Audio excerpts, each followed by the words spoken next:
حضرت ابو عبداللہ بن احمد رحمۃ اللہ تعالیٰ نے یہ کہتے ہیں کہ میں مدینہ منورہ میں نے حاضری دی، دربار مصطفیٰ پر چلا گیا اور مجھے بھوک نے بہت ستایا۔ جب بھوک نے ستایا تو میں نے عرض کی یا رسول اللہ صلی اللہ تعالیٰ علیہ وسلم آنا ضیفک یا رسول اللہ، یا رسول اللہ میں آپ کے در کا مہمان ہوں، میں آپ کے شہر کا مہمان ہوں، میں آپ کا مہمان ہوں، کرم فرمائیں اور بھوک میں کھانے کا انتظام فرما دیں۔ تھوڑی دیر کے بعد مجھے اونگ آ گئی، مجھے نیند آ گئی، میں سو گیا۔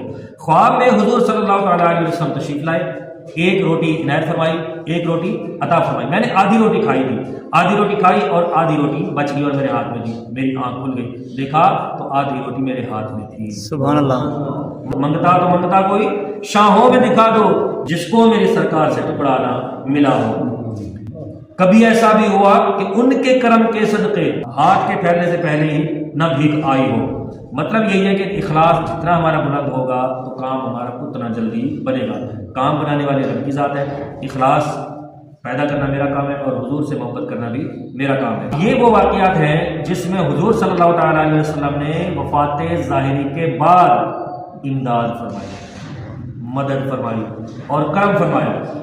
یہ بس ذہن میں رکھنا ہے کہ جتنی بھی مدد ہے، جو بھی کام ہے، وہ اللہ تعالیٰ کے کرم سے ہو گیا اور اللہ تعالیٰ ہی کرے گا، لیکن اللہ تعالیٰ اپنے پیاروں کو بھی اختیار دیتا ہے۔ تو ہم نے کب کہا کہ وہ مختار کل ہے؟ ہم تو کبھی نہیں کہا مختار کل ہے، ہم نے کہا ہے کہ وہ ہم سے بہتر ہے۔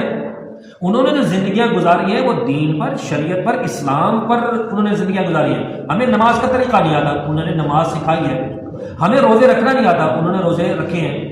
ہم فرض روزے نہ رکھ سکیں، انہوں نے نفلی روزے رکھے ہیں، سارا سال روزے رکھے ہیں، شعبان میں روزے رکھے ہیں، رجب میں روزے رکھے ہیں۔ تو ان کے دن میں 100 نوافل ہوں، ہزار نوافل ہوں، ہم سے فرض نہ پڑی جائے، پھر ہم تکابر کریں بزرگوں کے ساتھ اور یہ تصور کریں کہ جیسے میں مرتا ہوں ویسے وہ مرتا